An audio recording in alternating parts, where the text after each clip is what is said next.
મારા વાલા વિદ્યાર્થી મિત્રો, લાસ્ટ વિડીયોમાં આપણે મસ્ત મજાનો ક્વેશ્ચન શીખી ગયા હતા અને એક પ્રશ્ન મેં તમારા માટે પણ રાખ્યો હતો. એ પ્રશ્ન હતો કે 1 થી 100 માં 9 અંક કેટલી વાર આવે છે? તો એનો સાચો જવાબ છે 1 થી 100 માં 9 અંક 20 વાર આવે છે. કેટલી વાર આવે છે? 20 વાર. તો આજનો વિડીયો શરૂ કરતા પહેલા યાદ રાખો કે જે સફળ લોકો હોય છે એ દરેક કામ અલગથી નથી કરતા. જે સફળ લોકો હોય છે એ દરેક કામને અલગથી નથી કરતા. બસ એ કામ કરવાની રીત અલગ હોય છે. તો આપણે પણ સફળ થવા માટે થોડુંક આપણા કામને અલગ રીતે કરવાનો પ્રયત્ન કરીએ, અલગ રીતે શીખવાનો પ્રયત્ન કરીએ, અલગ રીતે યાદ રાખવાનો પ્રયત્ન કરીએ. ઠીક છે? તો ચાલો આજનો પ્રશ્ન સમજીએ. શું કહે છે પ્રશ્નમાં? કે 3 અંકની મોટામાં મોટી તથા નાનામાં નાની સંખ્યા જે અંક 9, 6 તથા 0 થી બને છે. મતલબ આમાંથી આપણે 3 અંકની મોટા મોટી સંખ્યા બનાવવાની છે, 3 અંકની નાનામાં નાની સંખ્યા બનાવવાની છે અને તેનો ગુણાકાર છે. મતલબ એનો ગુણાકાર કરી અને ABCD માંથી સાચો જવાબ મેળવવાનો છે. ઓકે, તમે રેડી છો? ચાલો સમજી લઈએ. સૌથી પહેલા 9, 6 અને 0 ની મોટા મોટી સંખ્યા બનાવી હોય તો સૌથી મોટો અંક પહેલા આવે, એટલે પહેલા આપણે 9 લખીશું, પછી 6 લખીશું અને પછી 0 લખીશું. ઠીક છે મિત્રો?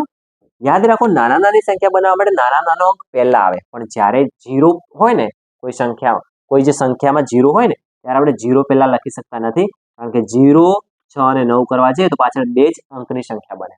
આપણને અહીંયા કીધું 3 અંકની, તો આપણે 3 અંકની બનાવવા માટે 0 પછીની નાની સંખ્યા કઈ છે? તો 6 છે. તો 6 ને પહેલા લખવાના છે, 0 ને પછી લખવાના છે અને ત્યારબાદ આપણે 9 લખવાના છે. ઠીક છે?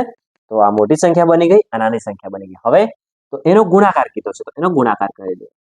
જો તમને 3 સંખ્યાવાળો ગુણાકાર આવડતો હોય તો આ દાખલો તમારા માટે ઈઝી છે. ના આવડતો હોય તો ચાલો હું તમને શીખવાડી દઉં. ઠીક છે મિત્રો? તો સૌથી પહેલા જ્યારે નીચે 3 સંખ્યા હોય ત્યારે આપણે અહીંયા 2 શૂન્ય મૂકવાના. કેટલા મૂકવાના? 2 શૂન્ય. ઓકે, ત્યારબાદ અહીંયાથી શરૂ કરવાની, છેલ્લેથી 100 થી. તો 6 નો ઘડિયો પહેલા 0 સુધી, 6 0 0, 6 6 36, વધી કેટલી આવશે? 3, 6 9 54, 54 અને 3 55, 56 અને 57. તો આપણે છેલ્લે લખી દેવાના 57. આ ફર્સ્ટ સ્ટેપ પત્યું છે. ઠીક છે? હજુ નીચે 2 સંખ્યા વધી છે પાછી. કેટલી વધી છે? 2. અને તમને યાદ છે જ્યારે 2 સંખ્યા વધે ત્યારે આપણે 1 શૂન્ય મૂકીએ છીએ. કેટલા શૂન્ય મૂકીએ છીએ? 1. અને હવે ગુણાકાર સિમ્પલ છે. 0 ગુણ્યા 0 કરો તો જવાબ 0 આવે. 0 ગુણ્યા 6 કરો તો પણ તમારો જવાબ 0 આવે. અને 0 ગુણ્યા 9 કરો ને મિત્રો તો પણ તમારો જવાબ કેટલો આવશે? 0 જ આવશે. ઠીક છે? હવે બાકી રહ્યા 9. 9 એકમમાં છે, એટલે એક જ સંખ્યા બાકી, તો આપણે કોઈ પણ જાતનો 0 મૂકવાનો, શૂન્ય મૂકવાનું થતું નથી. તો ડાયરેક્ટ ગણતરી કરીએ. 9 0 0. બીજી આમાં એક વસ્તુ યાદ રાખો, કોઈ પણ સંખ્યાનો 0 સાથેનો ગુણાકાર હંમેશા 0 હોય છે. ઓકે, હવે 9 6 54, તો 54 નો 4 વધી મળશે આપણને 5. 9 9 81, 81 અને પેલા 5 ઉમેરી દઈએ તો આપણો જવાબ આવશે 86. ઠીક છે? હવે આપણે આનો સરવાળો કરી લઈએ એટલે આપણો જવાબ આવી જાય. તો 0 0 0 એટલે 0 આવશે, 0 0 4 એટલે 4, પછી આવશે 6, પછી આવશે 6 ને 8 એટલે 14 નો 4 વધી 1, 7 ને 1 8 અને છેલ્લે વધ્યા ખાલી 5. તો આપણો જવાબ કંઈક આવો આવશે, 5,84,640.